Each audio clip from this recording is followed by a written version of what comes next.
up my appetite. Don't leave me here high and dry.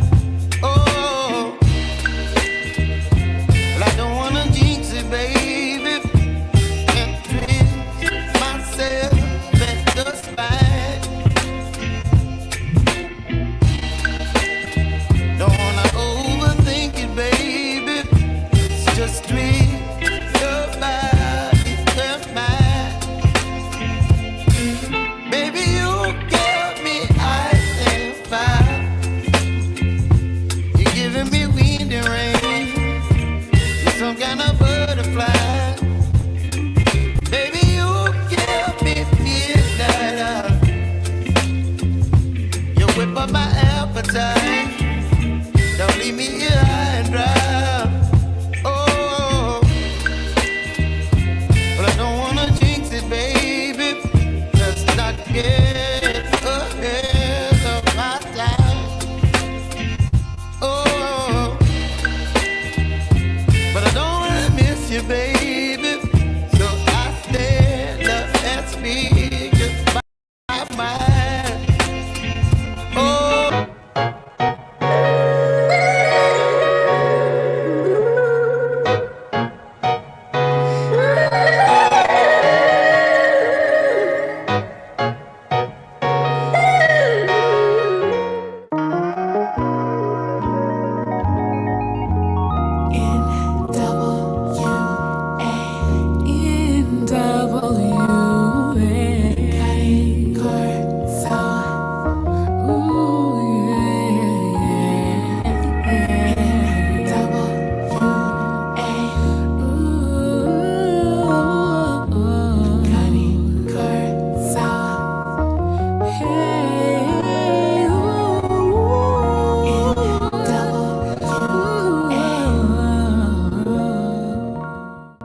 Welcome to NWA Cane Corsos podcast, where we talk all things dogs.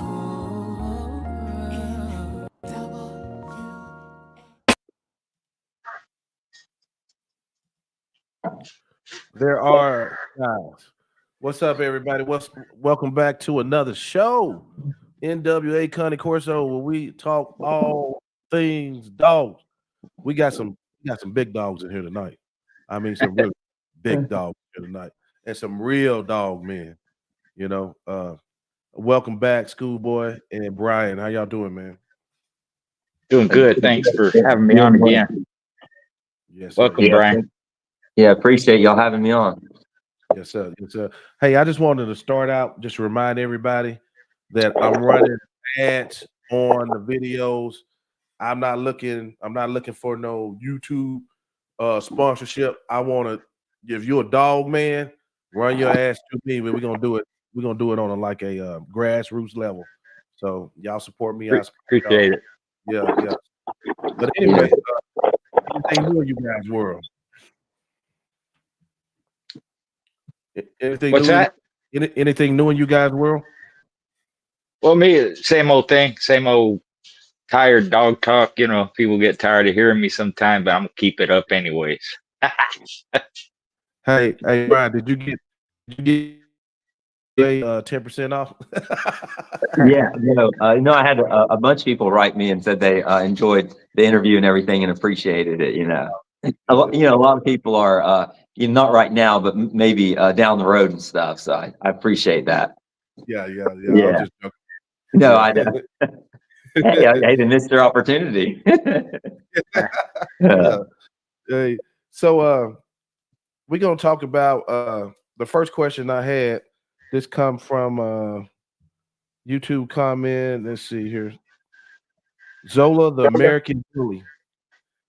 His question is how the staffs are heavy in APBT, or how in the South a lot of us couldn't tell the difference and we crossed them.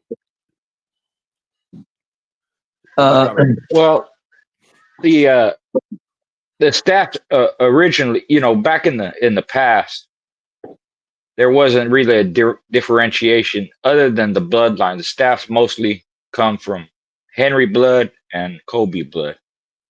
Yeah, Swineford, exactly. and you see and then there was Lloyd's Pilot that was imported in.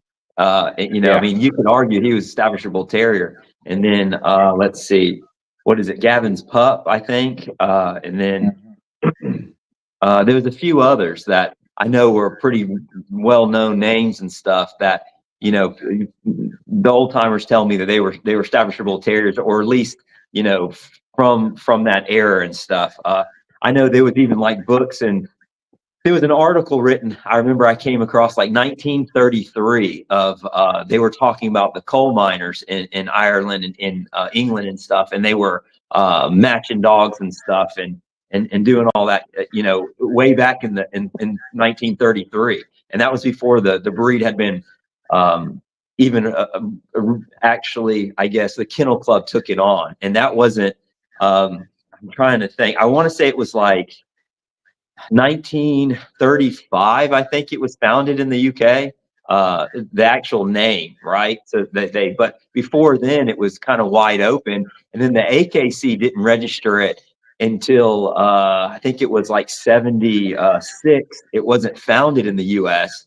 So, you know, there was this gap from, especially in the US, there was this gap from, you know, the 30s to the 70s that they had no place for them. And I know, you know, from the history of my dogs, they actually originally, when they were imported over here, they didn't know where to classify them. So they just picked them up as, you know, the ADBA, American Pitbull Terrier, or there's a pedigree of one of the dogs that go back to mine. It said Irish Pitbull, and I have the certificate ABDA registration because, you know, it was Irish Pitbull is what they called it. And then in the 70s, at least on my side, you know, the Steve Stone was the founder for the AKC, and he actually took a lot of the pedigrees and transferred them over, all the pure lines. You know, I look at it different. Mr. Garcia might, you know, I don't know, but for me, it's almost like you could say it's a pure bloodline, you know,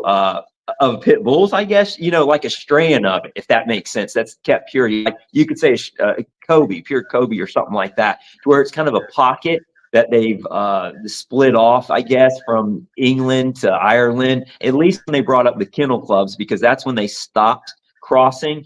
But there's been cases, even I want to say, was it the 90s? They opened the registry up and was allowing the Staffordshire Bull Terriers to be bred to American Pit Bull Terriers to help promote some of the weight pulling events they were having at the time. And they wanted smaller dogs, which, I mean, even the Pit Bulls come in a wide variety of sizes, but I guess it was kind of a quicker way to get them down, which is interesting to me. And a lot of times I've had people call the ADBA and try to learn more about it, and they don't really tell them too much other than, you know, what I've spoken to people, you know, present that have sent me pedigrees and, you know, showed me pedigrees where dogs from behind my dogs are in it. And if you ever look at ADBA registration, you know, the AMSTAS, I think, are they double or are they maybe single asterisks? And then Staffordshire Bull Terrier is double asterisks on it. So if you, and then there's, you know, times that history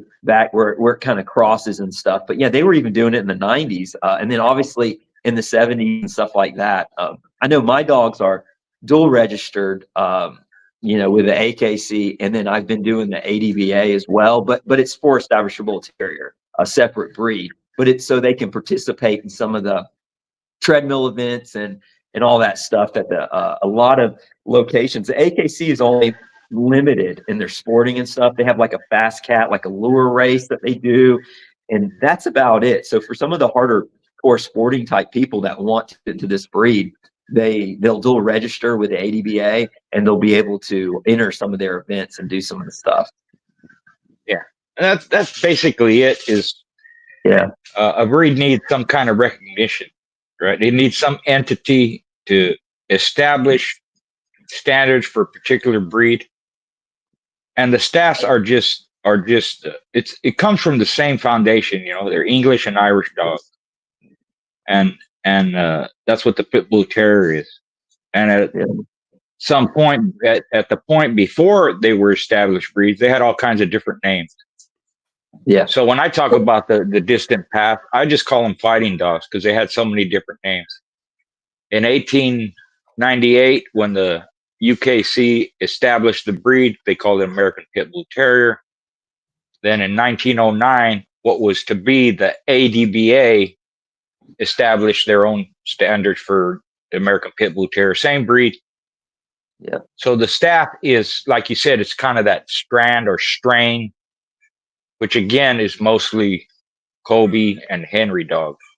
Absolutely. Right? If you look at the very foundation dogs, they look just like Colby dogs. You know, and I don't want to get a lot of stuff started and stuff, but there's rumors even, Joe Mullen, one of the original, well-known chain makers back then that had Staffordshire Bull Terriers, and again, it's I shouldn't even say it because it'll spread, but that they found, a handwritten pedigree years later that actually went back to a few Colby dogs, but again, there's no paper, nobody can provide this pedigree or anything like that. But the dogs are marked and very similar to the old Colby dogs. They were spotted, black and white and stuff, and it's kind of gotten away from that now. But yeah, I mean, the history. Even in my time, some of the breeders, they use staffs in the pit bull blood. A lot of times it was for structure or an added mouth, because the relation is so distant that there was no chance of inbreeding or anything like that, right? So even competitors like myself, they would use staffs for particular reasons. Yeah. And if you go back to the United Kingdom, they were crossing English and Irish dogs even back then, and some Scottish dogs and like that. So it's not anything new that the two cultures cross their dogs together.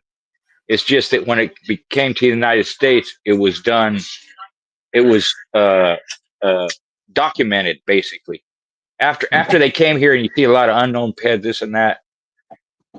Once the dogs were brought here, some people had Irish dogs, some people had English dogs. There was some Scottish stuff, even some Spaniard stuff. All these different stuff they put it together, and that's when they started documenting the pedigree. So the dogs themselves were documented, and the origin, even though the pedigree of the original dogs wasn't known, some of them, the dogs themselves, their origin was known. Like Patty, if you look up Patty and Lloyd's pilot, right? In front of them, you have the pedigrees. Behind them, there's a couple of names, and then it goes to unknown. But they know they came from England. But they're still purebred English Staffordshire Terriers or Irish dogs. Even again, in my time, there were pure Irish dogs in Ireland that they were competing with that had been there since however long. And they actually crossed those with American Pit Bull Terriers. So those breeds are older than the American Pit Bull Terrier. Even the Staffordshire name is older because in the UK, they still had these dogs that hadn't been brought over here, and they kept them, quote unquote, pure for their own use back there. Yeah, you're exactly right. Yeah. That's what, and I spoke to a lot of old Irishmen and Englishmen, and that's what their grandparents had it, even World War stuff, they remember them coming and killing their dogs and stuff. I mean, it was just crazy, interesting history they have. And my line actually goes back, Pete Sparks owned some of them, and he imported them in 59 was I think the only one I know on record that he got and had papers and stuff for. And Al Brown, and then so did Pete Sparks. He had, a lot more of the Staffordshire Bull Terrier blood, and they were crossing them. I mean, he's seen it as a game dog, a fighting dog, and so that's what he was mixing it in for, and his purpose. And there's an article he wrote about it. Steve, actually, it's a letter Steve wrote him and said, what is his opinion on the differences? And he said he really didn't see a difference. He said that. I want to say he said the Staffordshire Bull Terrier might have been a little bit more yappy, and a little bit more hard keeper as far as, the chain and stuff. But other than that, it was the same dog. Yeah. And he actually, you have that magazine, Your Friend and Mine, where he, report matches and all that stuff.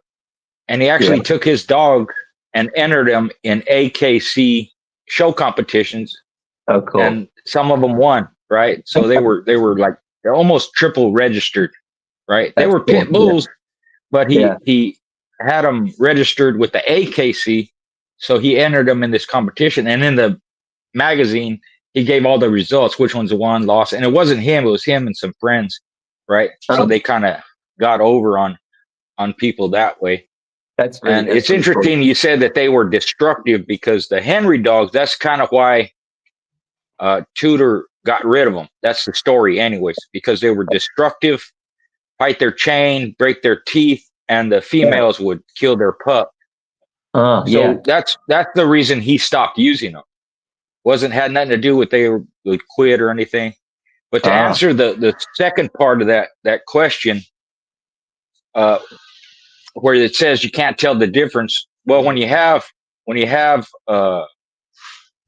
dogs that are bred for function, for a purpose, you have a variance in looks, variance in size, variance in ability, because any particular breeder is breeding them to their own standard, what they like.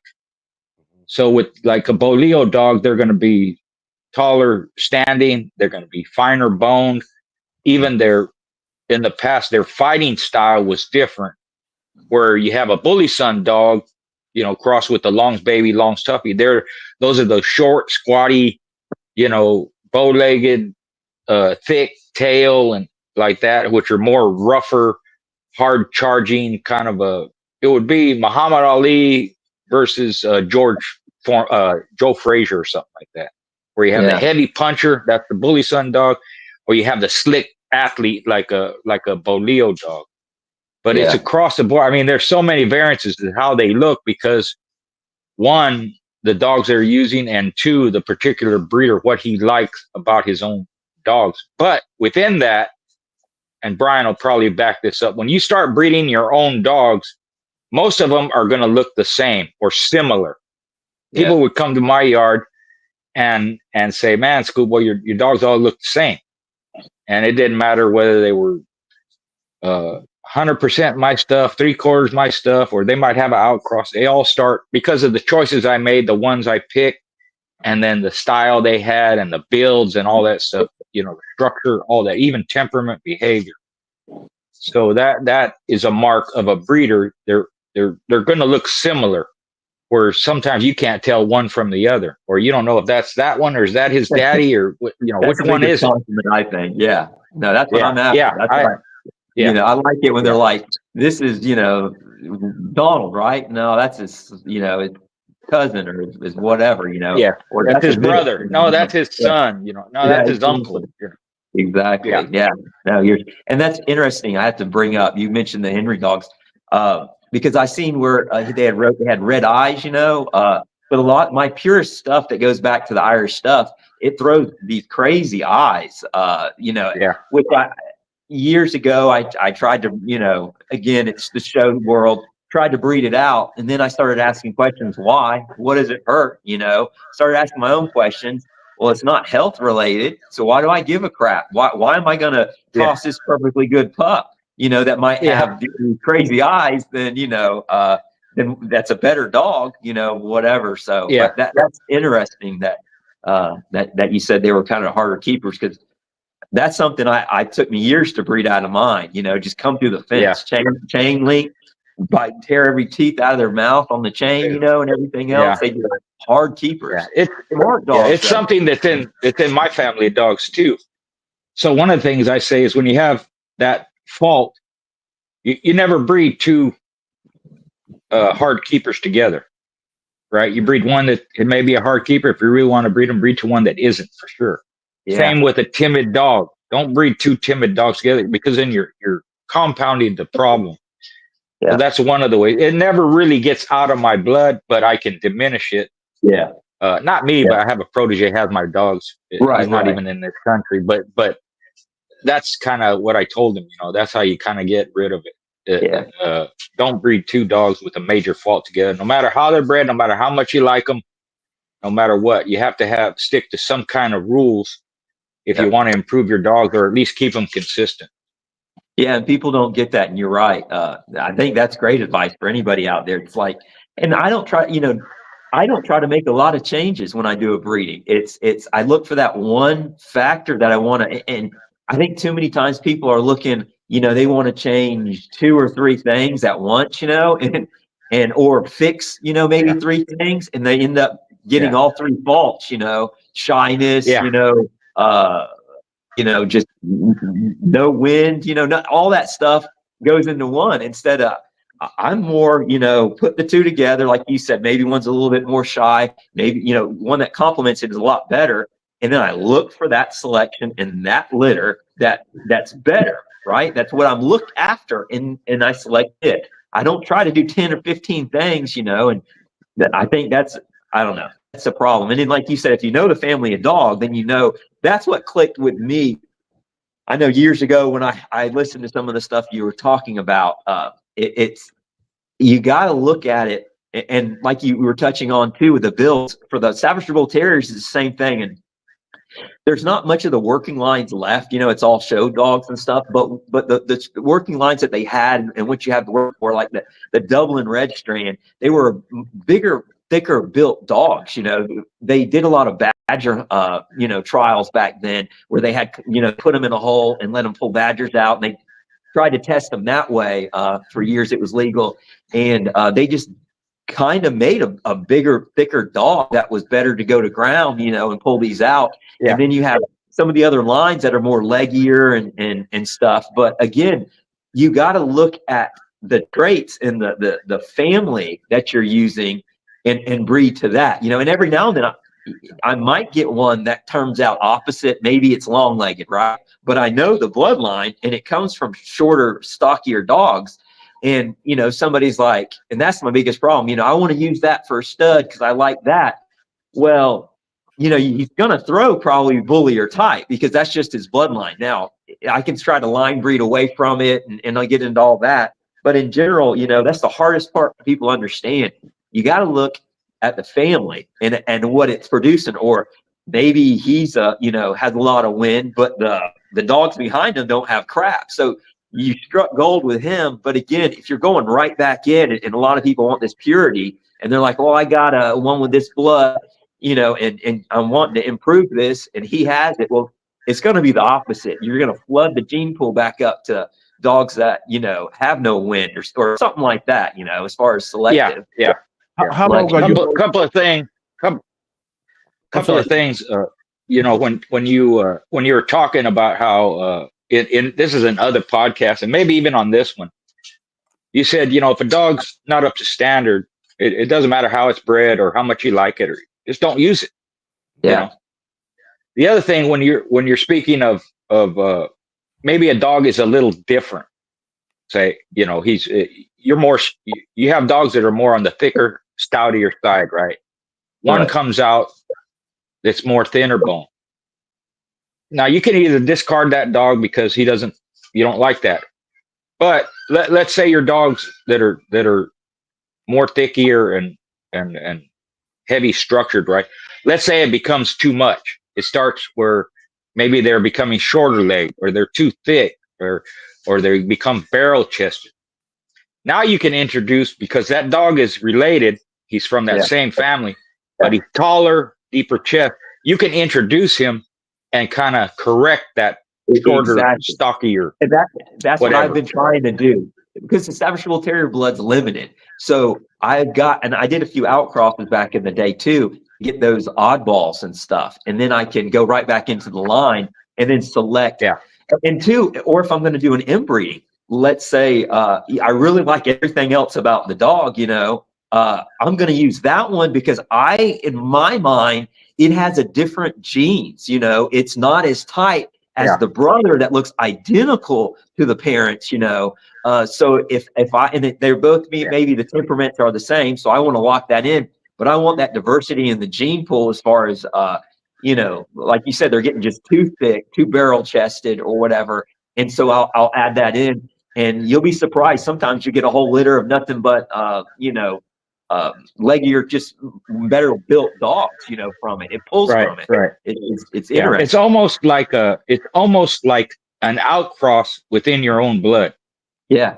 because it comes from the same gene pool, but they're different, right? And it's pulling from something that's in there. There's something back there why he's more thin or that. Yeah. So you could look at it that way. It's your blood bred the same way, but it's kind of a cross because it's so different from the other one. And then you just make the breeding, see if it works. If it works, use it. If it don't.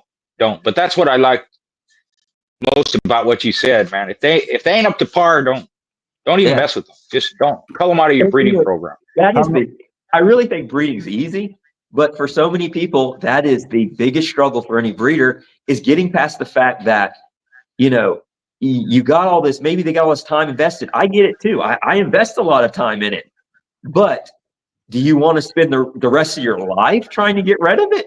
Or do you want to do, you know, just say, chalk it as a loss, you know, three years, whatever, and just discard it, because all you're going to do is open a can of worms, and you're just going to, you're going to have to select for it every single time. Then you're going to have that one or two, or maybe not this generation, but the next generation, it might pop up. And the easiest thing to tell anybody, but that is the hardest thing, you know, they'll get it and they're blinded and they don't want to do it. Yeah. How long do y'all keep dogs to evaluate when you hold them for your program? For me, you know, they have to be mature, anywhere from 2 to 3 years. 2 to 3 years, yeah. And I didn't start back in the day. I didn't start seeing what they were about, and I've done this through making mistakes. You know, a lot of people used to take pups out and do them, you know, 9, 10, 11 months old. There's too many things that can go wrong. Doesn't mean a dog's going to turn out. And if a dog acts good and looks good at that age, then what's the problem with waiting till they're more mature structurally and mentally, right? Because they're still pups. So I generally waited till about 1.5 years to start looking at them. And even when you're talking about conditioning or exercise, I taught my pups from a very young age.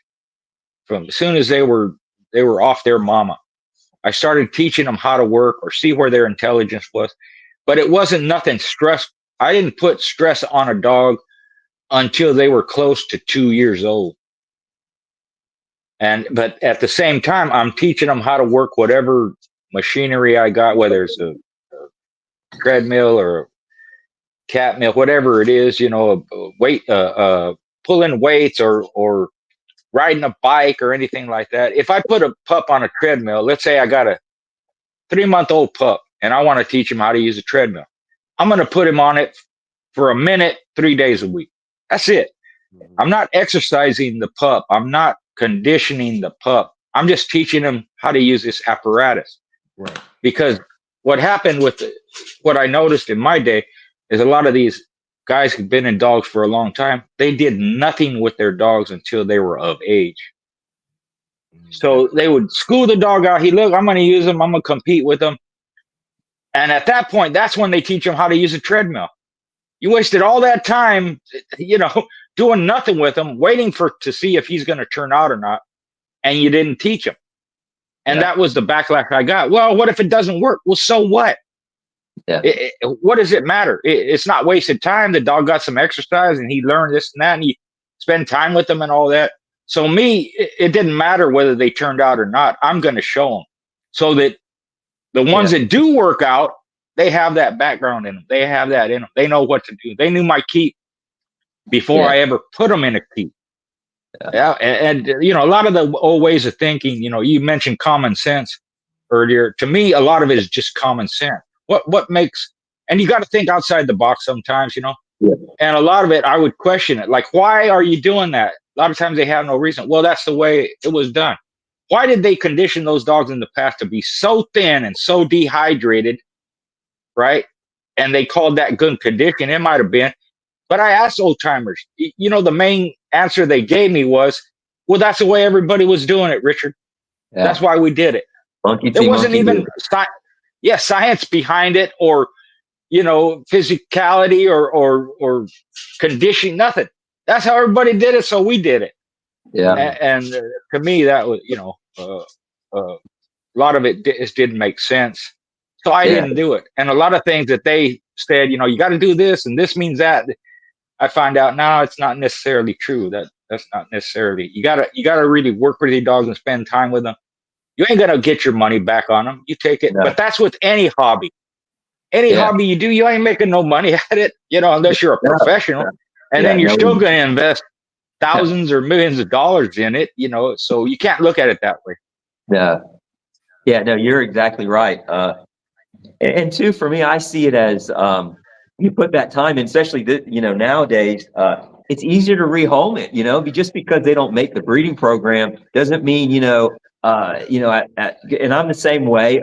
About 2 years to 3 years or something, I know. And again, it's different if it's something new I'm trying or if it's my own blood. I kind of know by then what it's and I'm already picking up by the little signs, of how he runs on the mill or how he takes to this or whatever. And then if they don't make the grade, then it's just easier to find a home for them, because they know how to walk on a leash. They know how to, load up in a truck and go somewhere and stuff like that, like the little stuff like that. Yeah. But there was some old dog men that had the staffs years ago. I knew, and they were old timers. They kept them on chains. They just did their thing, which is no problem. And I would get dogs from them, and it was kind of the opposite. So I was getting them, at 3, 4, 5 years old, ones that that they just hadn't had time to even mess with, and they were just not touched, So for me, it was a different way of evaluating them, because some of them you could either never get them to do something you want conditioned, or you could. And that told me a lot. Like, they might even be shy at first, or to the average person, it's just it's shy, it's this, it's that. Well, it's just been on a chain rod, just been sitting there. So when you get it and you notice within months the change in intelligence, how it picks up this, picks up that from one, or some that just you could never get out of. They were just always that way, and Right. you either decided At least you know the difference. Yeah, exactly. At least you know the difference. Which one can do what or what, and in today's atmosphere, and all the stuff we used to do, it's not legal. I ask people, because they ask me about pets or dogs, all this stuff, right? And they want to sell their dogs. So I ask them, what is a good marketing tool? How do you market your dogs to sell them, pups or even a grown dog? They have no answer. Yeah. I said, well, look at it this way. With a pup, if I had pups today, the only way I would market them was I would tell them this is their pedigree. That's what it is. It's a healthy pup. It's dewormed, deloused, no problems. And if he did this or that, I would tell him that. It's an older dog or grown dog, and this goes to the rehoming. Imagine if you had a dog that has some obedience training, and he's house trained, and he'll work certain apparatus. He'll run beside your car. He can ride in your car. He has no problem living in a kennel inside the house, or if you have an outside kennel, right? He's intelligent. He's good with kids. He's good with people, right? That's how I would market the dogs. Yeah. Because I can't say, well, he won this and he's a 5-time, all that stuff. So how do you market the dog, or what makes this a good dog for rehoming? Hey, man, he's a good family pet. Yeah. He doesn't jump on the furniture. He lays down. He understands certain commands. He's healthy, same thing. Well-fed, no physical problems, no mental problems. So that would be in today's world. But in my time, I did that anyways. That's what I did with my dogs anyways. So if I cut loose an older dog, even for the traditional reason that we use them for, that's what I told them. This dog will do that, and he'll do this and this and that. No one ever told me, hey, schoolboy, he didn't do what you said. They always told me, hey, he did just what you said. And he acted just like you said. Because I put the time into him, because to me, that was important. And not just dogs. I grew up country, so it didn't matter if it was horses, hogs, this or that. We maintain them a certain way. You spend time with them. You feed them certain things for their particular diet. And if you're putting them to market, that's why cows are docile the way they are. They have to be manageable. They weigh so much. You can't have a bunch of wild cows where you can't maintain them and manage them, right? So that all of that permeated to me when it pertained to the dogs, because they're a representative of you. So what kind of dogs are they? They have to be healthy and all this other stuff I just mentioned. That would be the way to present your dogs. And even if you're posting them online, here's a picture of my dog. If he's acting stupid, acting a fool, a lot of times, especially pit bull people, oh, he's a badass dog. Oh, look at that, this and that. I wouldn't do that. That don't impress me when they show aggressive dogs or facing dogs. All that don't mean nothing to me. Just because of my background, because I know in the real sense that don't mean shit unless you see them do something. So if you're online, present your dog in a positive manner, whether it's a pit bull or whatever. And they don't have to be, all trained, jump here and do this and that, but at least show them in a good light. And that could be for any breed too. You're right. Yeah, well, that's what I've been seeing more in the Staffordshire Terrier. It's kind of gotten a little bit of a trend. People have been calling this old school Staffordshire Terrier look, which is Staffordshire Terrier is what it is. But again, they're taking it the wrong way. They're trying to just go on features, legs and this and that. And, maybe it's a super shy, skittish dog, or something like that. We're trying to face them and stuff. And it's like, that, I mean, I've seen Chihuahuas. I got a little terrier rescue in the house. You would think was the baddest, dog in the world. That is nothing. They're more feisty than anything. Right? So it's. I wish those people would just stop that. Because it's not helping the breed. It's only hurting it. And and then we're just breeding these high-strung nut job staffs. I mean. You can breed with no brains that just, nobody can manage. And there's a lot of ignorant people out there that, oh man, that's a real dog. And I need a real dog. You haven't had a real dog. That's the problem, Yeah. Well, in my world, they do that and they call him game. Oh, look at, he's game. Yeah.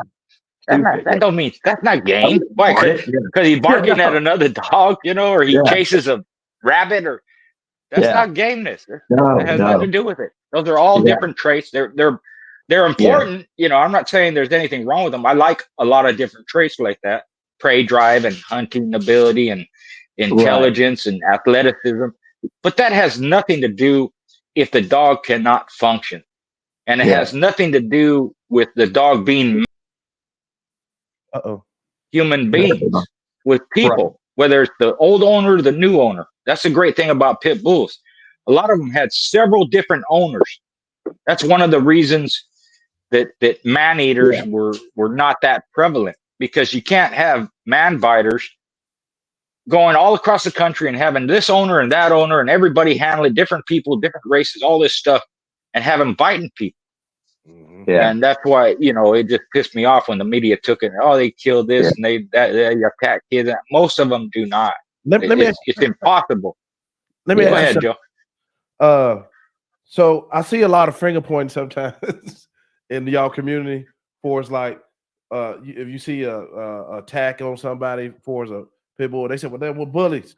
You know what I'm saying? Did y'all kind of hear that? Real pit bulls are. Well, and a lot of times that's what it is. That's what I tell everybody. These pound dogs or whatever. That's what gets me upset, gets my blood boiling, because I'd say worse. Let me see the pedigree. How is it bred? Was it who are the parents? Let me see the parents. Because they want to give us a bad name. That's the difference between a breeder and some of these these dogs that are given bad reputations, because you don't know who the parents is, first of all. So you don't even know, they're not even a breed. They're just a mutt, or they're from two poorly bred dogs. And that's a problem too. But they don't talk about that. It should. Because that doesn't make news. It's a pit bull. It's this. It's that. Yeah. Well, sometimes most of the time it's not a pit bull. It's not. No. And a lot of times people will say, well, it's a staff. A lot of times it's not even a staff, right? They're mixed breeds, because even let's say you take a pit bull and mix it with something, there's a chance that some of the offspring will predominantly look like pit bulls, but it's still not a pit bull.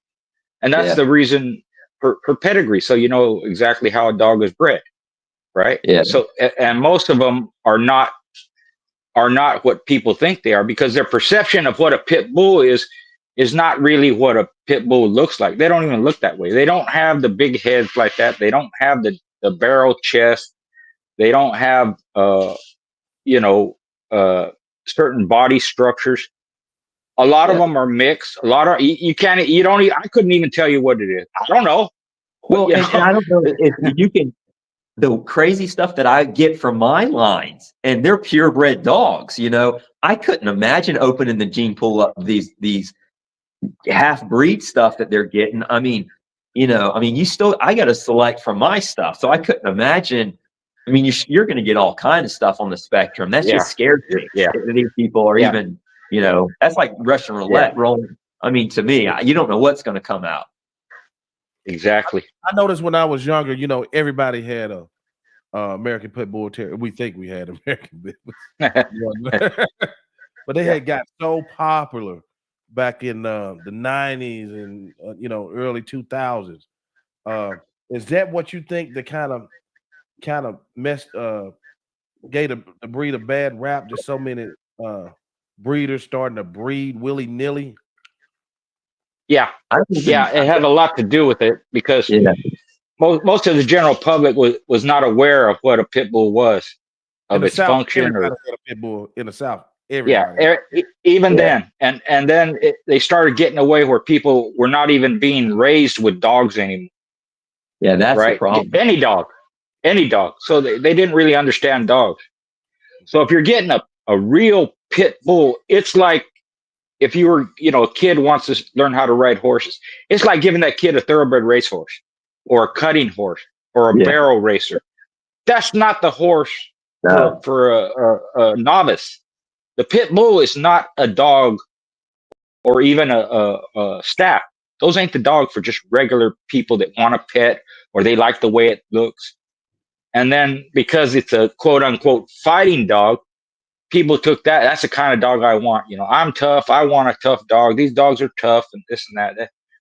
That's only one part of it. And it's a very small part of their life. If you take a pit record, including schooling of any pit bull in the history of the breed, their time in competition and schooling is hours. I've said this a bunch of times. It's not days. It's not months. It's not years. It's a very short time span throughout their whole life. That's all it is. I don't care if it's a double grand champion or an 8-time winner or whatever. It's not that much. So in that respect, that's what they do when they're doing that. Apart from that, they're a dog, but they're a high energy, like a thoroughbred racehorse. Right. It's a horse, and the pit bull is a dog, and it can do a lot of stuff regular dogs do, but their temperament and behavior is different. So you have to know the history of them. You have to know the particular breed. You have to know all the traits and all that, so that you can maintain it, handle it, and have preventative maintenance, so you don't have all these dogs running in the streets fighting people, or just attacking animals here, left and right. Right. Yeah. What is a nanny dog? That's a term. It's a term of endearment. That's all it was. And in the United States, where it came from, and I've seen this picture. Somebody sent, I forget who it was. They sent a picture to the person, and on the back of the picture, they wrote, "This is our nanny dog," and it was nanny in parentheses, right? Just like a term of endearment, because they're good with kids and all this and that. Yeah. Okay. People took that and ran with it. Oh, these dogs are used to raise children, and they babysit children and all that. Yeah. Come on, man. Yeah. Most dogs, family dogs, they're good with kids. Yeah. But that wasn't their function, other than being, a house pet, a family dog or something like that. But it just got turned, all out of whack. So like the first experience I had with an American Pit Bull Terrier, my dad had one when we were born, probably before we could even walk, we were getting on his back, and he'd tell me, he'd catch us, pouring sand in his eyes, I have a twin brother, so we would grab that dog, and we'd pour sand in his eyes. He said that he'd worm them and stuff, but we'd watch him. So we'd take little rocks, shove in his mouth, and hold his mouth until he swallowed them, and all this stuff I've seen my dad do. And he's like, y'all leave that dog alone, but that was the first, interaction I ever had with a dog. And that was that dog took, and he also, I remember he pulled a tire, he had like a lawnmower tire. But the reason was because when he saw a cat or something or whatever, or another dog, he'd jump the fences. You know, we had lived in like this neighborhood, you know, and he'd always catch him on the fence because he'd jump over, the tire would get hung, and we'd pull him back over, you know, and stuff. But I mean, he was still a lot. We had another pit bull once, I never forget coming home we had a screened in porch, and I had a little parakeet that we had bought, you know, and we had hung it out there in the screened porch. My mom wouldn't let me bring it in, and the dog had tore every screen out of the porch to get to this bird, you know, and knocked the cage down. The bird was gone or whatever, you know. But I mean, so they're great dogs, but then there are a lot of dogs, and people don't get that either. But I mean, for me, I saw like just a good. The main issue I have with it is when people say that's what they were bred for. They were bred to be nanny dog, right? That's the main issue. And you got to take everything into context. When you read old articles or you read old stories, you have to understand the context of it. Yeah. So just because somebody 150 years wrote it, that doesn't mean that it's true. Exactly. And I mentioned this too, like the bull terrier. People think the bull terrier was bred for fighting, okay? And it wasn't. No. James Hank is the one who developed the breed. His son wrote an article and said that's not what it was. It was basically a show dog. Now, does it have pit bull or fighting dog in it? Yeah, it does, right? But that was not the function. And then Hinks, way back in the 1800s or whenever he was around, he wrote articles saying, because he was selling dogs, he bred and sold all different kinds of dogs. He had fighting mastiffs, and he had fighting Dalmatians, and he had fighting Great Danes and all this stuff. Yeah, it was a marketing tool for you. Exactly. Yeah, like that. It was a marketing tool. That's all it was. Oh, right? But if you just take it for what he's saying, yeah, people just believed it because why? Because it's 150 years. They didn't lie 150 years ago. No, that's it was just the internet. Like everybody believed everything on the internet. You know, everything. Yeah, and that was that bait dog thing that came from Pete Spark, right? Yeah. And he was being facetious, and he was joking because he was being interviewed by a reporter. Yeah, and she goes, and he was being a jerk answering the question. She goes, do they bait pit bulls? He goes, oh yeah, we bait them. We feed them cats and rabbits, stray dogs, and we let them kill whatever. And that, they took that to heart and ran with it, and that's where that story came from. He was bullshitting. He didn't mean it as true. He just got so offended by the question. You think that's what we do with dogs? Ask me a question. I'll give you a stupid answer, and that's what he did. Yeah, that's what he did. So, that's interesting. Yeah, people, they believe it. Yeah, they will, and that's the problem now. They do that anything to twist it to, run with it. But yeah, that's I can't stand. How many people call me up and say, yeah, my last dog was a rescued bait dog or something. Just like, this is ridiculous. First of all, I don't know. Like my dogs, I don't want to bully. Like I don't want them to. If they are good with my puppies, now they won't get two males won't get along, but they sure as heck get along great with pups. And anything small. My little rescue dog, or not, this little terrier I got, he can, Billy Badass runs out of the house barking at them, circling them and stuff, and they're like, what in the world? Whatever. Who cares? That's what I like. And I don't want to just, and cats, I got some that great with cats, I mean, that don't mean nothing either, just because one wants to kill a cat, Yeah. It doesn't serve a purpose for real dog guys. It serves no purpose. That means nothing. If they go beat up on a neighbor's Shih Tzu or whatever, that don't do nothing. Yeah. That's like killing a squirrel and think it's going to go catch a hog. I mean, that ain't going to prove nothing either.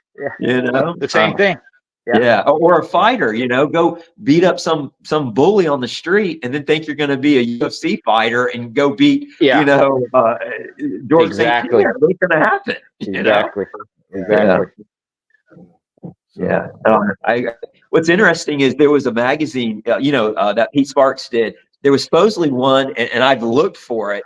I hadn't been able to find it. That what is it? Shanty of Dublin. It's a Staffordshire Terrier is on the cover of it with Al Brown. I don't know if you ever ran across it or seen it or anything, but supposedly the story goes they had sold it, in Dublin to I I guess it was Al Brown, or maybe it was Pete. I think it was Al Brown. And then it ended up showing up on the cover of Your Friend and Mine with Pete Sparks, and they supposedly Yeah. had matched it and stuff, and kind of neat little history on it. But yeah, just kind of wild to think all that runs together. They even like had on one of the covers. I don't know if it was Pete Sparks or before it was called Your Friend and Mine. It was called Pit Dogs as We Like Them, and on one of the covers was what do they call it? Doctor. He developed the what the hell are those dogs called? It's like a protection dog. Oh, I think I know what you're talking about. Yeah. He wrote a book on it, right? Yeah. What the hell are those dogs? Band dogs, right? It was a band dog. Yes. Right. Yeah. Dr. Somebody is the one who developed the breed. And what he, in the article that he wrote, what he is trying to get is an attack trained dog or protection dog that was game, right? Mm-hmm. And he couldn't do it. It didn't happen. He tried mixing them together. So he got a band dog, but it really wasn't the function that he intended, right? Yeah. And again, people take that and they think band dogs or fighting dogs or whatever. Yeah. No, a lot of breeds have that influence in them. Not purebred, Right. It's a cross, you know? Right. Exactly. A mix. Yeah. Yeah. Yeah. So a lot of the history, you know, and people they're not inclined to go back and do a lot of research. And that's a problem too, because now you're not educated. They would rather hear somebody say it and then take it verbatim that's a fact than to actually question it or go do your own research and find out actually what happened.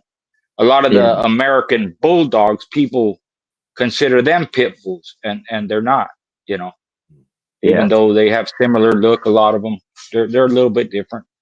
Yeah. So I got a question for you. This is what I've noticed. I just like to hear what I've seen and what other breeders and stuff might have seen in the past. So like, as far as selection, like mothers selecting, and it sounds crazy. I know there was something I read years ago, that it was some book, and they were talking about, and again, it's a book. So what, you know, you got to take it with a grain of salt, but that this English breeder, Staffordshire Terriers, used to let the mother pick the pups, right? And, you know, I'm thinking maybe this has something to, you know, because there's usually is one in the litter that she keeps close. And I've kind of been looking at this too more, you know, probably more, it probably has nothing to do with it. But some of the stuff I found interesting, and, you know, I try to be more old. So I was, you know, I've seen a lot more of the breeders I know that they were, you know, I had a friend that bred, and he'd have a litter of pups, and I'd ask him, you know, how many pups? And he'd say, I'll tell you in a week. And he would, you know, let the mama do its thing, and he would check the whelping box. And if there was a dead pup, he would, you know, get rid of it and let, you know, he said after a week, they should be fine, you know, and that was kind of their way. And, you know, you could say Mother Nature selections or whatever, but I've had some incidences where one time I saved the pup, and, you know, that kind of was just the mama kind of pushed off, right? Well, and again, this might just be coincidence, but it was probably about 4 years old when it got cancer, and ended up having like cancer issues, and ended up had to put it down. So I'm like, I'm wondering. And then another time I had one that what was it? I think the mom, same thing, wanted to keep pushing it, and I ended up helping it, and it had a hearing issue, and ended up just being, you know, not right, if that makes sense. And ended up, and then another one I had, and again, this had nothing to do with it, ended up being, a man biter, you know, just wanted to bite me. And so I got rid of it. But again, all three times, looking back, it started to register to me. It was when the mama wouldn't feed them. Now, again, I'm sure there's a way more to it, but you're thinking dogs can smell cancer now, you know, and stuff. They supposedly say, you know, diabetes, all this stuff. You wonder if the mama's, you know, I think a lot of times maybe we should pay more attention to the mother. And again, maybe it's you know, myth or whatever, just in my head. But have you ever thought about, had any experience with anything like that, with any litter or anything like that? Well, a lot of when I speak, you know, and there's some differences, but I follow nature, what nature does. And to me, when a mother does that or a pup has issues, that's nature taking over because only the strong survive or survival of the fittest. Right. And you see that. There's a reason she's doing that. So could she smell at that young age that pup had a cancer gene or whatever? Could be. We don't know because no studies are done on it. Right. But it would be a matter of doing exactly like you did. Okay, you saved this pup. Now it had this issue, had cancer. You saved this pup. It's a man biter. The females were telling you that at an early age. Yeah. So for me, I pay attention to that. Yeah. It's kind of like one of the measures I use for a female if she's going to be a good mother. Is she good with my children? If she's good with human children, with people like that, she's going to be a good mother. That's part of their nature. And I really didn't have females that were bad mothers. They didn't kill their pups that way. And if they allowed one to die, it didn't bother me because in my mind, well, she knows more than I do. There's a reason that she did that. No, I've even seen females mourn for their pups. Yeah. Or they won't eat, and they're sad and they'll bury the pup. So they have a lot of instinct that we don't even understand. But it would be a matter of going through the process, testing it, seeing what she does and why she pushed that one away. But after those 3 incidents, I would say, that those females, they know what the hell they're doing. They know because I think that's they showed you. They don't take enough time to think. Look at small stuff like that, And like you said, I mean, just that's what people don't get. There's so much into even selection, even a stud dog, or I mean, it depends on how far you want to go. But like you touched on, I have to have a good mother. I don't want a bad mother. I don't want one that's, I can't stand that. And some of the Staffordshire Terrier lines are bad mothers. It's getting more common. But fortunate for me, some of these old timers that I got my stuff from, they weeded that crap out young. They didn't keep a dog around. If they couldn't whelp in a box by itself or on a chain, if they didn't get to it soon enough to put it in a whelping box area, then they didn't want it. They didn't keep it. So it kind of selected, selection itself. Same with the healthy ones or pups, you could say, or whatever. But and then the male too. If you can't get a male to breed, man, it's or a bitch to want to stand, other than unless you're doing AI or something like that, which not everybody wants to do. Then you got to be, a lot of people think it's introduce 2 dogs together and they do their thing. Well, it might do it with a stray dog that comes by or some dog you don't want, but it won't do it for that dog a million times. They'll have a grudge with each other or something like that. So, mine were like that. Mine were, they were so intent on fighting that it was hard to breed them naturally. I could get them to do it, but it was so much hassle. I just started doing AI, right? But those same females that would fight my males, some cur dog could breed to them. Yeah, right. Yeah, it's off the street, right? And it has to do, they didn't give them that confrontation. It wasn't a fight they were looking at. They didn't show that aggression. Yeah, they were coy and they'd sneak up on them. I caught one doing that. Yeah, I had a few studs that like that. They could breed to any bitch because they were just that Casanova, man. I had one, Floyd. He was like that, tough as nails. The worst keeper, in a kennel or anything else. But Mr. Casanova, I'd put him in with the meanest, I studied him for a while. And man, the ones that were just tearing him up, and he would kind of bob and move and, romance them. A few minutes later, he'd hide with him, But not all of them will do that. They'll lock up with a female too. Fortunate, he'd always let a female get away with whatever because he liked to breed. I bred him at 13 and a half, man. He did a natural tie even then. I got a litter of pups from him. Just a good, good breeder. But that's not, I think that's genetic too. In some sense it is, because I have some, that just aren't interested in a certain bitch or whatever, or if she gives them any lip, then they don't want to deal with it. So then you're trying to help hold stand or whatever, Yeah. Yep. Go ahead, Joe. Yeah. I was going to ask y'all about, a lot of new bitches. Sometimes you have to force them down. Say, look, you're gonna, do you ever come across that and then be okay? Yeah. I get people calling me, what do I do? I said, well, Make her do it. Put that Yeah, on. people don't like to hear it, but yeah, usually they're just, they don't know, and then it's Right. fine. If you know now, I've had people come to me and don't do this. I can't stand it. I said, what day is it? That they've started, just because I want to get around. I know that it varies. Yeah. She's ready. It's today. It's today. Bring a dog to me, and then start talking to them. I said, I don't know, man. And they're like, well, I don't know when. I just think she is now. I'm like, what? Like, Yeah. I've gotten Yeah. some bread like that, and they brought them back a week later because they're standing now, and I'm like, man, whatever. But no, yeah, I mean, if 9 times out of 10, once you get them, I don't know. Some of them just don't want to breed, but yeah, sometimes you kind of need to assist a little bit, or try different things. Go ahead, Schoolboy. Yeah, it's a, again, going back to nature, there's a courting process to it. Yeah. Right. So, and a lot of it, if you have a young female who's not mature mentally, she's really not, she really doesn't know what to do. I kind of say give it a year or 6 months. Yeah. Sometimes they're not ready for it. Sometimes, I had a guy trying to breed one, and I don't think she was ready because she just, and I told him, I said, come back in 6 months, man, we'll try it again. So you really got to know your dog. And like he said, there's a process. The worst thing you can do is grab them, hold them, and shove them a new dog there, or shove them in a kennel with another dog. I have like a process. I let them take them for a walk together. I put them maybe in the yard together, loose. Let them run. If she tries to nip at him, he can dart off and get out of the way, so it doesn't cause a problem right then and there. They're not jumping on. And again, it depends.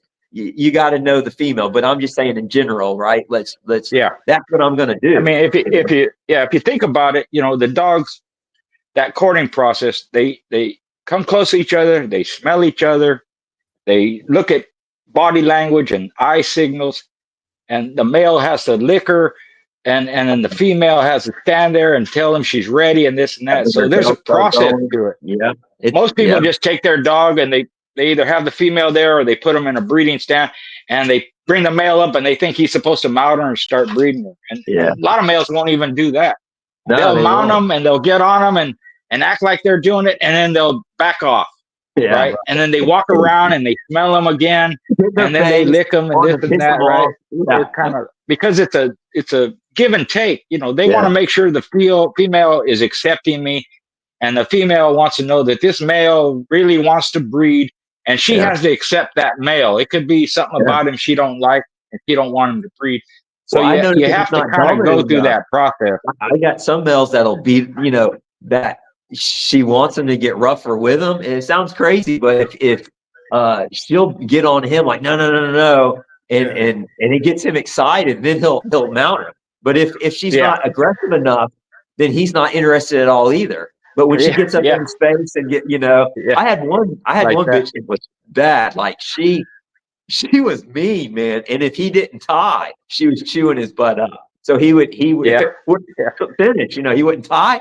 And it was pissed every time. It was actually comical now looking back, but I was pissed then. I'm like trying to get these two dogs to breed, but that would excite them, and then he'd get it tied, But they need that, like you said, it's a courting. They need to court each other, and there's a process, and we can't. It's humans step in there and try some things. A lot of times, if you just let them, I have another friend that and observe what they're doing, pay attention to what they're doing, and then the behavior and temperament of those particular dogs, and they could be different from one to the next. My friend had a male. He'd breed any female, his sister, his aunt, but he would not breed his own mother. He would not breed to his own mother. And that was unique within that dog, right? Yeah. And he tried it several times, but he wouldn't do it. You bring a sister, he breed her. Outcross, different bloodline, whatever, curved female, mutt, whatever, he'd breed it, but not his own mother. Wow. And that just, I mentioned that to say it could be a lot of stuff. So you have to let the dog show you. You have to learn from them. They'll tell you if you pay attention. Pay attention to the body language. Pay attention to their behavior, temperament, how they make contact, how they smell, sniff, what are they doing? And it covers the whole spectrum of your family of dogs or any breed. you know, especially ones that have a function to them. Right. You know, you want to try and get the best you can out of them, and there's particular ways to do that. And they are different in a lot of different ways. So if you let the dog teach you and you have enough common sense to pay attention and observe what they're doing and then learn from that, you'll be an expert in, you know, 50 years. Exactly. I'll tell you what, I don't had a bunch of success just turning my back or walking off. You turn back around, they tired. Hey, big red sire, you could not stand there and watch him breed. He wouldn't breed. But you could turn around and not face it, then he'd breed. He didn't like being watched. I've had one like that too before. Yeah. It's craziest thing. I have to go in the house. I put them in a kennel. They wouldn't do nothing. I have a kennel that I can see.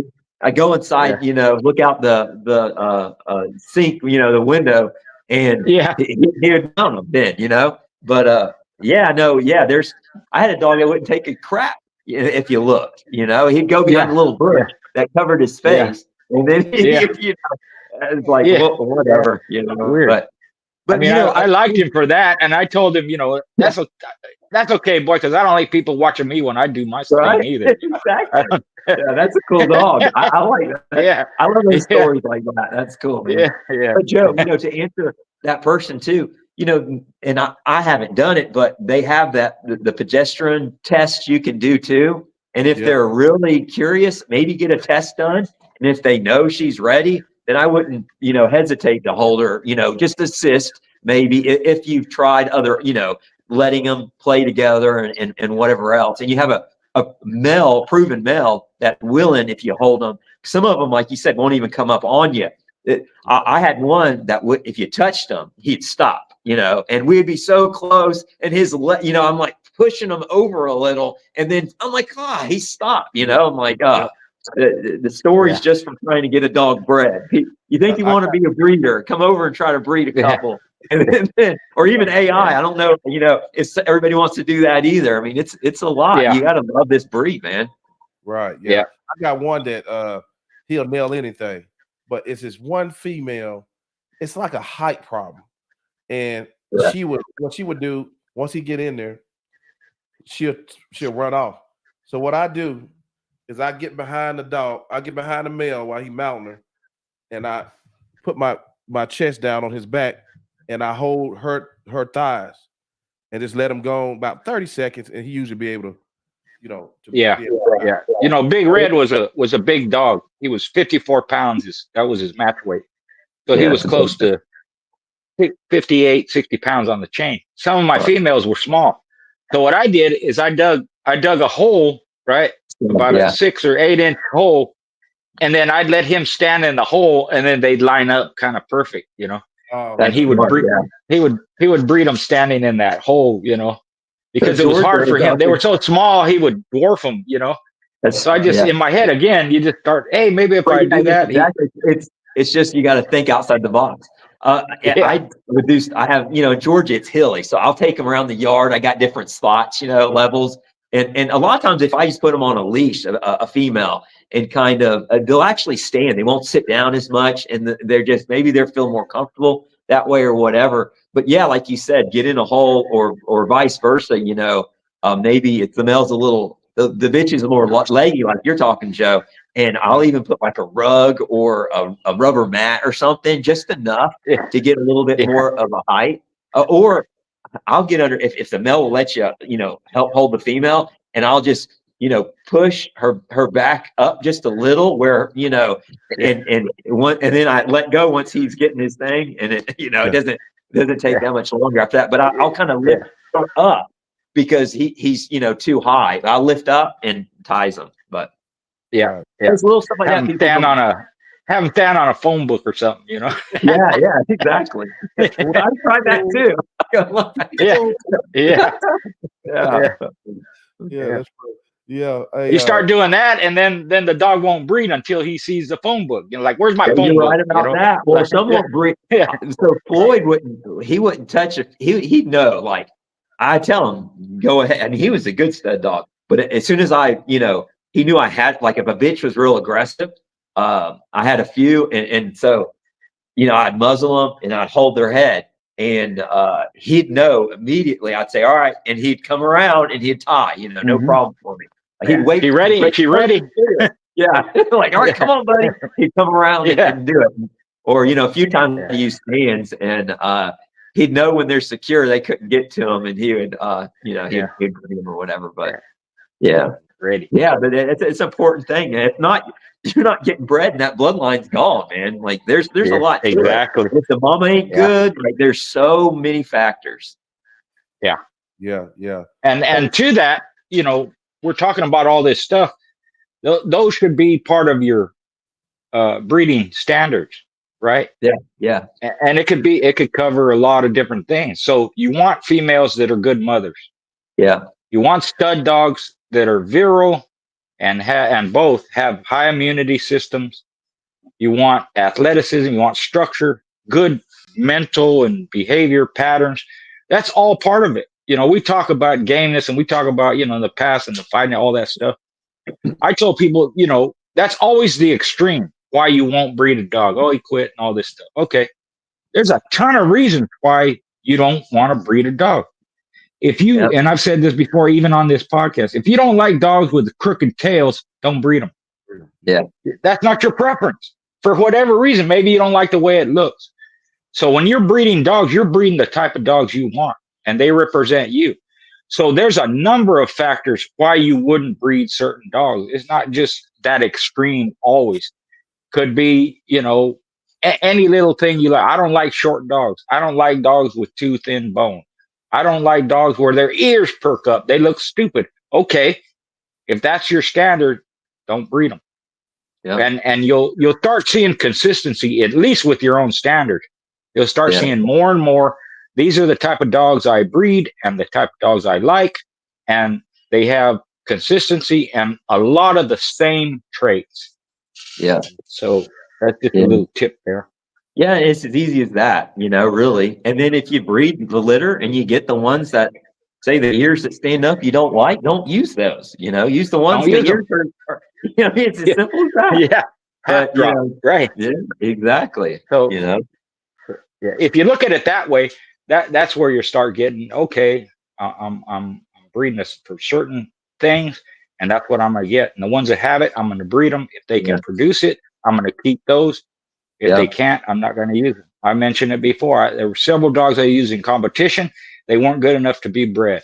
Yeah. Nothing wrong with them as far as their ability and all that stuff, but just there was things about them I didn't like. So I kicked them out of my program, my breeding program. They just weren't used. And for me too, some of them just don't produce well, you know, and you can fool yourself all you want. They could be the best dog in the world, and maybe it's the bitches I'm taking them to or whatever, but I don't give that many chances, you know, if, you know, I mean, at least 1 or 2 litters, maybe 2, but, and the way I see it is this is the way I see it. And a lot of people collect semen and stuff. That's like a thing now, you know, and I don't mind. I think it's important for people that can't keep a bunch of dogs, right? Well, maybe you can collect some semen and then you don't have to fill your yard up with a bunch of males, right? That, you know, proven good males, right? But my thing is, you know, somebody asked me the other day, they're like, you know, I had a really nice male, because, and y'all get it, right? It's a lot to keep a lot of dogs, and you have family, you have, you know, and sometimes, you know, you might need to let a good dog go because I have several other ones, right? And so right now I got a really good dog. I'm thinking about just letting homing out or something. And I told a buddy, you know, I just had a litter of pups from it. So I'm going to pick a pup from this litter. And I know the bitch is great, you know, and he's a great dog, you know, and his parents were good. And I said, I think I'm going to let the dad go and try to, you know, keep this litter, or at least 3 or so of them, and see what turns out. He's like, well, what if they don't turn out? Then you got rid of them. And I said, if they don't turn out, then he wasn't much of a stud dog. So, you know, then I wouldn't have kept him anyways, you know. And if he was, then one of them are as good as him or better, because that's the way I breed, you know, then I'm going to hang on to them and go with it. So, but that's how it has to be done. Yeah. I didn't give mine a lot of chance one time, and that was it. And one of the reasons I didn't have a lot of dogs. So within that, because I didn't have a lot of dogs, whatever it is I kept were the very best. Yeah, you had higher standards. Exactly. So, because you'll hear people say, well, maybe it could be the female. Okay. So my way of thinking, and with my dogs, whatever I breed them to, they should produce. Yeah. Inbred, outcross, line Yeah. bred, Really, this yeah. female, that female, whatever it is, or this female bred to this male, that male, they should throw. Yeah.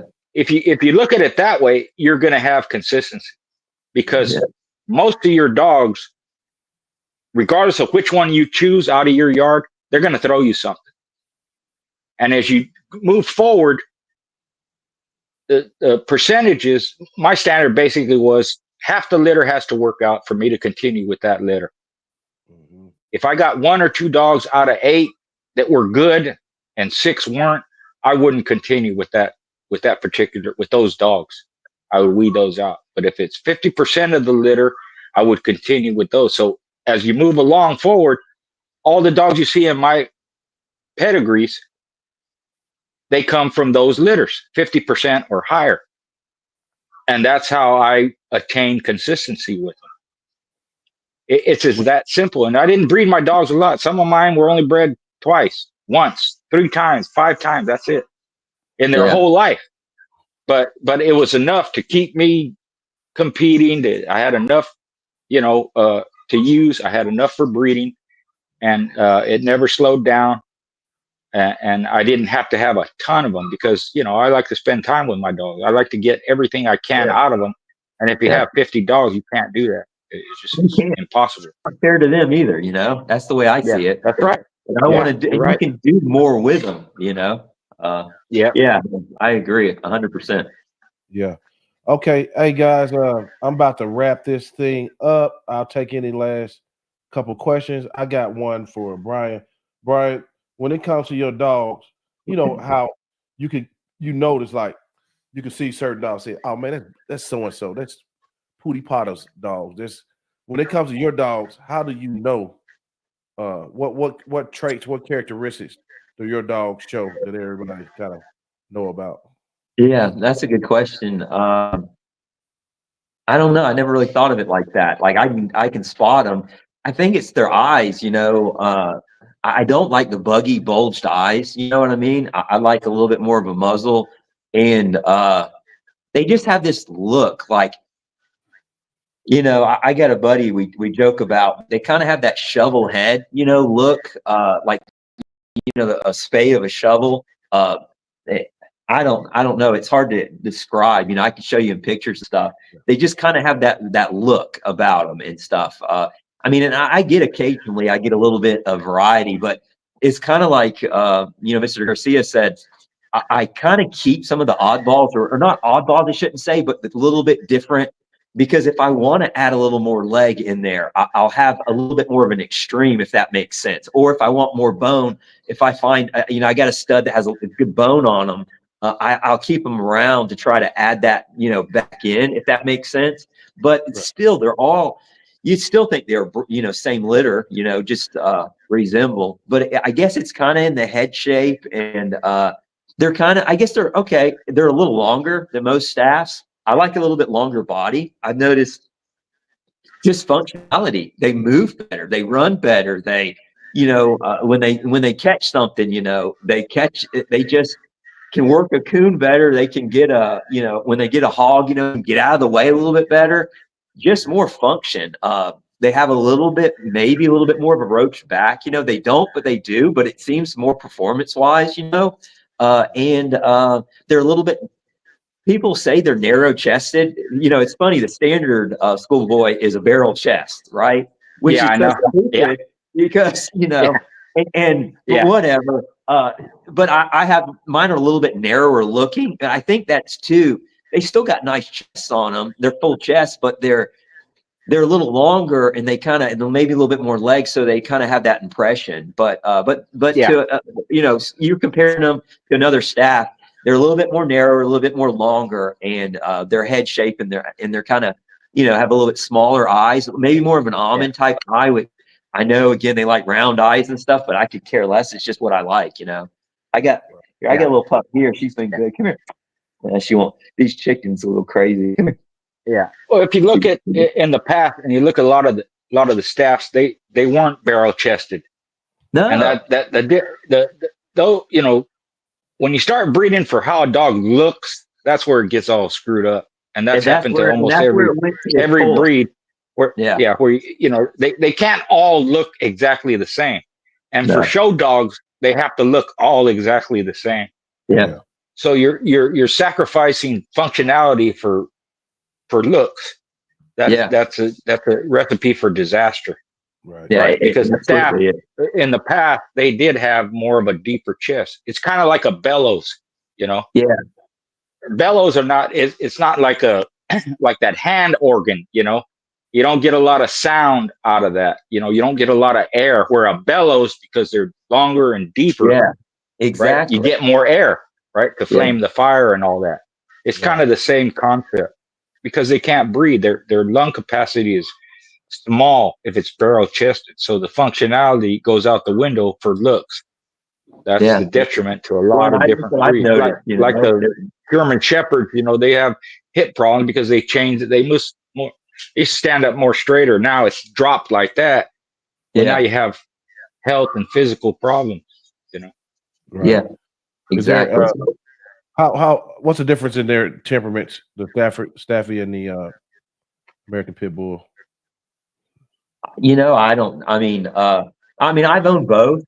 Honestly, and the Staffordshire Bull Terrier people get ticked off at me. I say it's a little small pit bull, you know, but I know for years people take that the wrong way because they don't know what a good American Pit Bull Terrier is, you know. Ideally, that should be the way the standard's bred, you know, and you know, today, you know, things are illegal and you don't, you know, the Staff has been a show dog for a lot longer than the American Pit Bull Terrier and stuff. So in that regard, you know, you can only kind of take it with, I don't know, like performance wise, American Pit Bull Terrier is going to outperform a Staffordshire Bull Terrier pound for pound anytime. That's the way I see it, you know, just because they've been bred longer for, you know, for just performance, 100%. And the Staffordshire Bull Terrier, you're not going to, you just can't compete. American Pit Bull Terrier is the ultimate dog. That's why there's some staffs that have hung with American Pit Bull Terriers, but it's very few. Yeah. And those are mediocre American Pit Bull Terriers. Those weren't even, you know, I mean, not the high end. The little staffs that I've been around and been familiar with, what I liked about them is they have a lot of spirit, man. Yeah. They have, where some pit bull, you know, they're on the mellow side. They don't get worked up like that. These staffies, man, they're all over the place. And whether they're weight pulling or treadmill or just being a dog, they just have a lot. That's why I like them. They're neat little dogs, which for me, maybe they have more of that terrier in them, you know? Where they're have a lot more energy and they're high strung like that, you know? I like them, man. They're small, they're you know, cool, and they just go, you know, even when they're sitting there, a lot of times they're just like that, waiting for some kind of direction or, you know, go and do this and that. They're neat. I got a little pup, like the same, man. She's like that. It's so funny though, when I come down to the barn, she loves to lay on the hay. She's just chilling next to me right now. It's the only time she's calm, you know, is if she can get on a bale of hay and just relax. But any other time, it's like that, just kind of that I wouldn't say nervy, because that people don't take that the wrong way, but just excited, you know, and just excited to be right up my butt, you know, be right there, you know. She's that puppy, she'll get better, she'll grow out of it. Those end up being my best dogs, the annoying ones that are kind of, but it just wants to please, man. Just a frisbee, you know. She's already on the mill, but like you said, I'm just putting her on it for a minute or two. Just that kind of stuff. If you neglect early on, it's real hard to get them. Some of them, you know, some of them will just take right to it when they're older. But again, why should you have to, you know, treat them or try to get them to, when you can literally takes a minute a day, if that, you know, just sit them on there, calm energy. Before you know it, you know, she was walking on it first time, rolling the mill. Next day, I mean, she'd run full blast now. I just keep her introduced to it and stuff like that, and just keep her familiarized with just new, you know, the floors, you know, different areas, the echo in this old barn and stuff. Get them in and out, you know, just to get them used to it. Yeah, all that. It's kind of like children, you know. They say that first 5 years is they're most prone to take influence and knowledge, you know. if you wait till the dog is grown, sometimes it's harder to teach them to do anything. And sometimes they're so introverted, they won't do anything. Yeah. Because they haven't been exposed to noises and different people and different surfaces. You see dogs, and everybody has seen this dog, he won't walk on tile, and he won't walk on linoleum, and he doesn't like grass, and cement bothers him. You got to expose them to as much as you can. And the reason I say that, because in most pit bulls, they're secluded. You know, they're not out in public. They're not running loose together.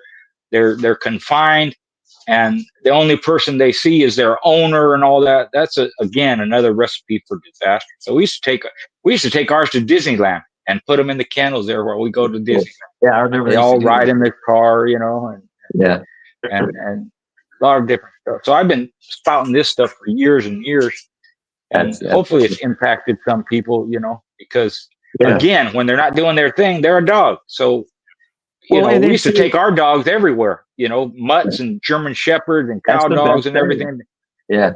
But be responsible. These people, you know, put it on a leash. You know, some people, you know, call me and they want to go to these dog parks and stuff. And I know the Staffordshire Terrier sounds different, but still, it's a recipe for disaster. All it takes is, I said, if a dog challenges it, it's not going to back down, you know, and that's where I feel like they're the same with a pit bull, and they'll get you in trouble.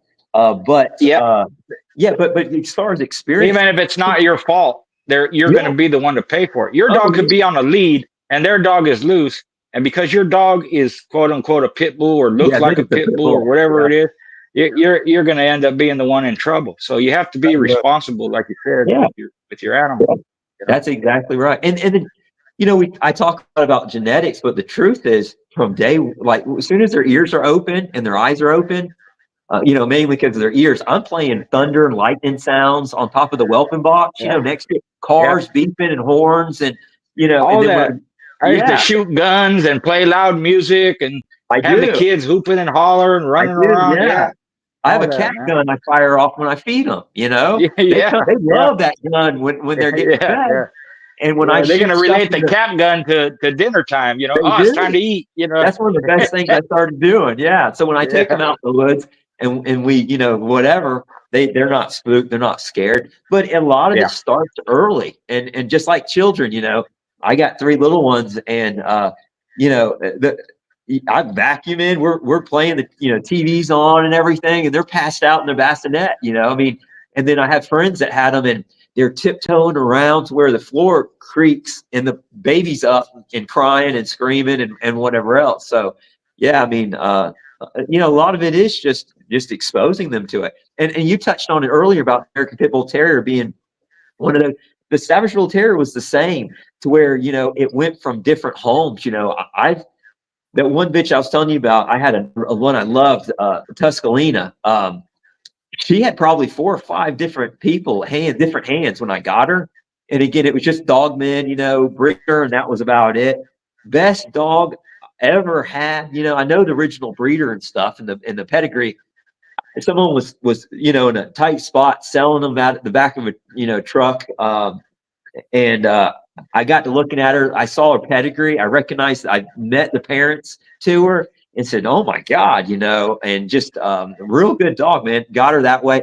But she was great. And this breed in general, it usually does well, you know, rehoming or going to different areas, and just next day, you know, like I've flown a few, you know, or people's flown in and flown back with dogs, and they tell me, man, you know, I'm picking my kid up from school. It just had a, you know, 16-hour flight or whatever it is, or been at the airport and all that stuff. And it's just walking, you know, confident down the hallway and whatever. And it's, you know, that's just part of the breed. And two, it's that build up when they're a pup. It starts. Yeah. Yeah. And I think it invariably it becomes part of their genetics, you know. They're more prone to do that because their background has that in them too. Yeah. So this is interesting. So I got some more Irish bloodlines, some of my tighter stuff. I think it's interesting. They'll dig, like, and you know, they've done more of the badger digging and stuff back then, where a lot of my original blood aren't real big diggers. And maybe it's from years of being in Georgia hard red clay and just not selecting for it, because I could care less if they dig or not. But I've noticed some of my Irish stuff that a friend of mine sent me those pups are digging freaking holes. I'm falling in, tripping into my backyard and stuff. Yeah. But it's just Yeah, that ingrained, that genetics that's just been wired to them. It's in coming there. back out. It's in there. Yeah. It doesn't mean every dog's going to have it, Right. but it's in there and it's going to come out. Yeah. And if somebody took that, let's say they want dogs that dig the hell out of everything, they can breed for that too. Exactly. Just about every trait, Yeah. But everything is in there, and it'll come out eventually. And again, it's that selective process. They wanted quiet. They didn't want them to make a sound when they pulled the badger out. And Right. these people, I want one yapping and barking at it. That dog would get, it wouldn't have made the grade because it's breeding against nature. And a lot of things that are scared to death are hey because they're scared to death. It's the David and Goliath. David didn't say nothing. He walked up, took his rock and took Goliath down. It's that kind of confidence, that faith. Yeah. Yeah. You can just see it. That's true. Yeah. Right. All right, guys. I think I done did all I could do. I think, man, I hope you. Yeah, it was a good show, Joe. Yeah. Thanks for having me on again. Y'all It was did good talking to you too, Brian. Yeah, it's a pleasure enjoyed talking it. to you. Yeah, Right. anytime, man. I appreciate you. Yes, sir. Yes, sir. I think it's a classic. Hey, everybody. We're gonna have another show Friday. The history of the Boerboel Part 2. I think Brian still has puppies, right? Yeah, I do. I have a couple pups still. Yeah. Okay. Yep. Check this one out, y'all. Shoot, I need something to kill armadillos. They do it. They do it. Yeah. This is my girl here, Jolene. Is what I'm calling her. Mean Jolene. That's my She's name. Yeah. My name Jolie. That dog down there name similar to There you mine. go. Yeah. There's a famous Pitbull. That was her name, Mean Jolene. Yeah, I remember her. Yeah. I figured I got one named Dolly Parton, so I know that song Jolene. Okay. And then I remember, Mean Jolene. Yeah. I follow the history back in the stuff. And so I don't know. I was like, there's not a staff named it, so I figure I'll call her Steadfast Mean Jolene.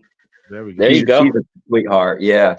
Yeah. I got her mother and her father, but she's a little more high strung, just a little more, sporting stuff's real popular now and everything. And again, I like to keep a little bit of variety. Some of mine, I usually got a little calmer, in my line and stuff. I like a calm dog, but every now and then it's nice to have, one that's a little bit more uppity, I guess. High strung. Yeah. Yeah, it's easier to train for these sporting stuff, and if you can get past them to a couple years old, then they get good. But right now, she's trying to wants to tug on every bit of clothing I got or anything else. But Right. Yeah. Well, thanks for having us, Joe. We appreciate it, man. An awesome show. Everybody, we'll see y'all next time. Peace. Have a good one. Good night.